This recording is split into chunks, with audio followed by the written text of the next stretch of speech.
Hello student.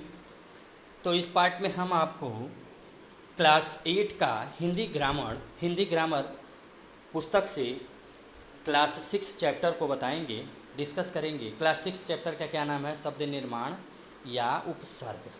अब उपसर्ग और प्रत्यय, प्रत्यय बेटा बाद में आता है, उपसर्ग पहले आता है।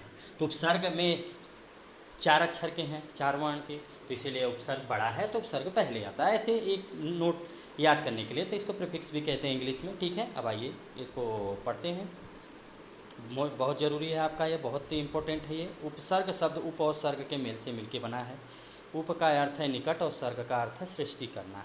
इस प्रकार उपसर्ग सर्ग का सामान्य अर्थ है कि निकट बैठकर नया शब्द बनाना, यानी पास में बैठ जाओ नया शब्द बना लो। व्याकरण के दृष्टि से इसका अर्थ है नए अर्थ वाला शब्द बनाना। देखिए इसमें जैसे दो ये हैं, तो परा प्लस जय मिल के क्या बना? पराजय। न परा प्लस जय मिल के क्या बना है? पराजय। अब यहाँ आइए नीचे,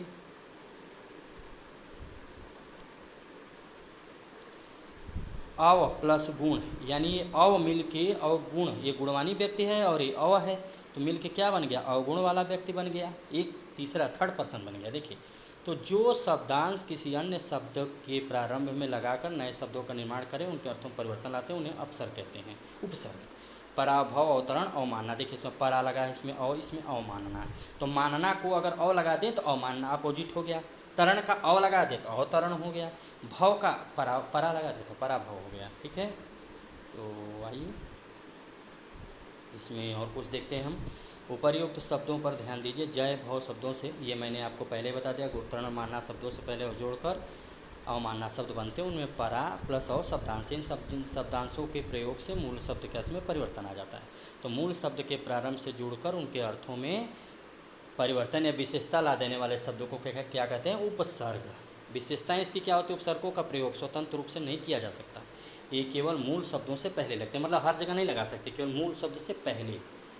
ठीक है, तो मूल शब्द इसमें है मानना, तो मानना से पहले। अब बाद वाला जो लगता है वो प्रत्यय होता है, तो इससे नए शब्दों का निर्माण किया। जैसे उपसर्ग के भेद देखिए 5 होते हैं। संस्कृत उपसर्ग, हिंदी उपसर्ग, उर्दू उपसर्ग, अंग्रेजी उपसर्ग। उपसर्ग के समान प्रयोग किए जाने वाले संस्कृत के अव्यय।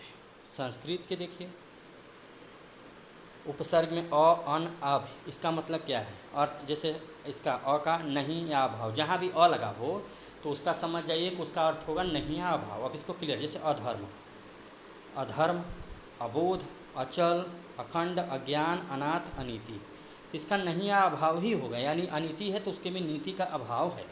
नाथ है यानी उसके साथ अभाव है, उसके में उसके साथ कोई नहीं है, इसीलिए वो अनाथ है। अज्ञान यानी उसके में ज्ञान नहीं है। अब अन देखिए, नहीं अभाव। अनाचार, यहाँ भी वही चीज़ है, नहीं और अभाव, अन लग गया बस। अब अभि का सामने या पास होता है, जैसे अभिलाषा, यानी लाशा में अगर अभि लग गया तो सामने या पास में। योग में अभि लग गया तब योग। नव अभिनव अभिमान, तो ऐसे बेटा चलते हैं। यहाँ भी देखिए कुछ शब्द उपसर्ग अर्थ उपसर्ग युक्त शब्द हैं। अव मतलब नीचे या हीन बुरा।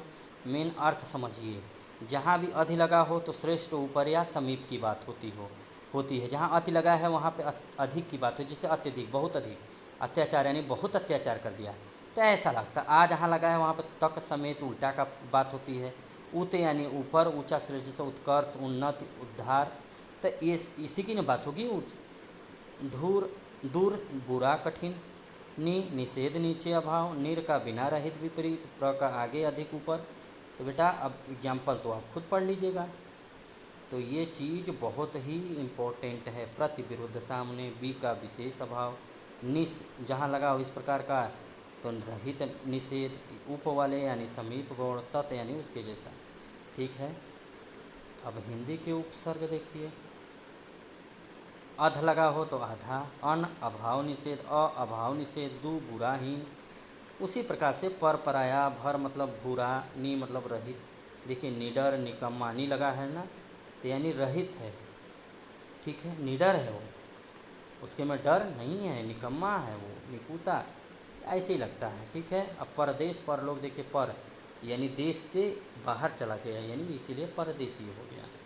ठीक है बेटा, तो ऐसे होता है। जैसे दू का देखिए बुरा या हीन, दुगुना, दुकाल या दुबला, तो दुबला है ना, हीन यानी दुबला, दुकाल और दुगुना।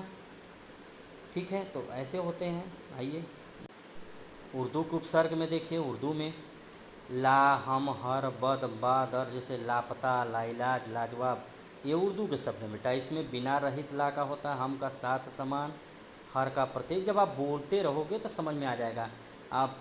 ठीक है, इसमें बहुत टेंशन मत लेना बेटा, आराम से पढ़ना है, आराम से समझना है। एक एक एग्जाम्पल देख के बस ये पढ़ के एग्जाम्पल बोल लो, क्लियर हो जाएगा। बा सात अनुसार यानी बाकायदा या बाइज्जत। ठीक है, ऐसे पूरा स्टार्टिंग तक। अब आइए उपसर्ग के समान प्रयुक्त किए जाने वाले संस्कृत के अव्यय। ये देखिए, अभाव, अन मतलब अभाव होता है। अब अनंत, अनादि, अनेक, अनाचार, अनुपम। कु का बुरा होता है, कुख्यात, कुकृत, कुसमय, कुपुत्र। कुपुत्र क्या होता है? बुरा ही तो होता है। पूरा यानी प्राचीन, पूरा काल यानी प्राचीन काल की बात हुई, पुरातत्व यानी प्राचीन काल की बात हुई। ठीक है, तो ये पूरा आपको देखना है। चिर, अभाव, न, अभाव, सत, अच्छा, प्रादुर, प्रकट होना, बहिर्बहिष। तो आप पढ़ोगे तो आपको धीरे धीरे ये सब क्लियर होते जाएंगे। ओके बेटा। अब देखिए अंग्रेजी के कुछ उपसर्ग में देखिए, असिस्टेंट, डिप्टी। असिस्टेंट क्या होता है? सहायक ना, और डिप्टी भी क्या होता है? डेपुटी। डेपुटी इसको या डिप्टी दोनों कहते हैं। तो सहायक होता है, जैसे असिस्टेंट कलेक्टर, असिस्टेंट मैनेजर यानी कलेक्टर का सहायक, मैनेजर का सहायक, डिप्टी सेक्रेटरी। ठीक है, सेक्रेटरी का सहायक, डिप्टी कंट्रोलर, कंट्रोलर का सहायक। यहाँ देखते हैं बेटा, तो वाइस, वाइस में क्या होता है? यहाँ भी सहायक होता है, vice chancellor, vice principal, vice captain. यानी चांसलर का कौन सहायक? Vice chancellor. हेड यानी प्रधान, तो head master, head clerk, head में यानी इसका प्रधान। चीफ यानी प्रमुख, chief minister, chief justice, chief, ये सब उपसर्ग हैं बेटा, उपसर्ग लगे हैं। सब यानी अधीन, सब इंस्पेक्टर, सब जज यानी इंस्पेक्टर के अधीन, जज के अधीन, सब कमिटी। तो ये सब ठीक है बेटा। तो आपका ये कंप्लीट हुआ चैप्टर, इसको आप अच्छे से वाच कर लीजिए। कोई प्रॉब्लम हो तो मैं हूँ। ठीक है, ओके, थैंक यू।